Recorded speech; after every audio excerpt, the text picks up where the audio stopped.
दोस्तों, आप देख रहे हैं कि ये एक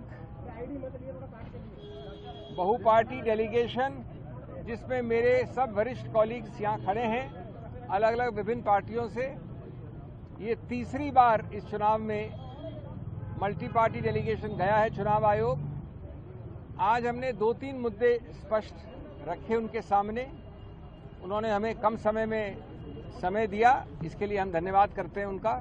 सबसे महत्वपूर्ण और अहम मुद्दा ये है कि पोस्टल बैलेट्स ये एक जानी मानी प्रक्रिया है कि चुनाव के परिणाम को एक तरफ से दूसरी तरफ ले जा सकती है।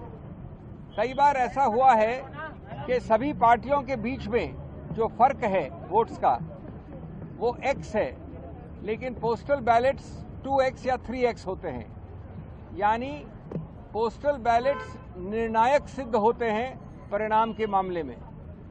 इसलिए चुनाव आयोग ने एक जो रूल है, प्रावधान है, जो एक्ट के अंतर्गत रूल बनता है, जो स्टैट्यूटरी रूल होता है, कोई गाइडलाइन नहीं, कोई चिट्ठी नहीं, उसके अंदर कहा है अंतर्गत कि पोस्टल बैलेट्स की गिनती पहले ली जाएगी।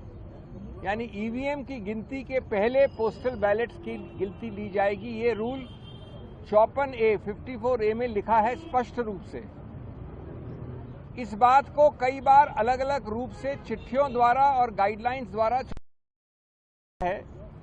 2019 में बड़े स्पष्ट रूप से कहा कि पहले आप पोस्टल बैलेट की गिनती शुरू करिए, उसके कुछ समय बाद आप ईवीएम की गिनती शुरू कर सकते हैं, लेकिन, और ये बहुत अहम बात है, आप ईवीएम की गिनती खत्म नहीं कर सकते या परिणाम का अंत नहीं कर सकते जब तक पोस्टल बैलेट का पूरा रिजल्ट गणना के बाद घोषित न हो जाए। यानी पोस्टल बैलेट की गणना के बाद उसका परिणाम पहले घोषित करना अनिवार्य है, और अगर आप अंत तक पहुंच गए हैं ईवीएम में तो उसको रोकिए जब तक पोस्टल बैलेट का आप परिणाम घोषित न करें। इसके बावजूद, और ये हमारी याचिका है, ये हमारी कंप्लेंट थी आज चुनाव आयोग से, चुनाव आयोग ने गाइडलाइंस द्वारा इस स्टैट्यूटरी रूल नियम को बदला है। वो नहीं किया जा सकता कानून में। गाइडलाइंस द्वारा किसी रूल को नहीं बदला जा सकता। उन्होंने गाइडलाइंस द्वारा जो पुरानी गाइडलाइंस थी 2019 वाली, जो मैंने बताई अभी आपको, उसको हटा दिया है, उसको निरस्त कर दिया है। और इसका बड़ा सरल और सीधा परिणाम ये होता है कि ईवीएम की पूरी गणना हो जाए अंत तक, तब तक भी पोस्टल बैलेट की निर्णय की घोषणा करना अनिवार्य नहीं रहा है। अब हमारे को पता है कि कई बार ऐसा हुआ है कि पोस्टल बैलेट के आधार पर निर्णय उत्तर से दक्षिण हो गया है, पूर्व से पश्चिम हो गया है। इसीलिए ये प्रावधान बनाया गया था, यही इसका औचित्य है।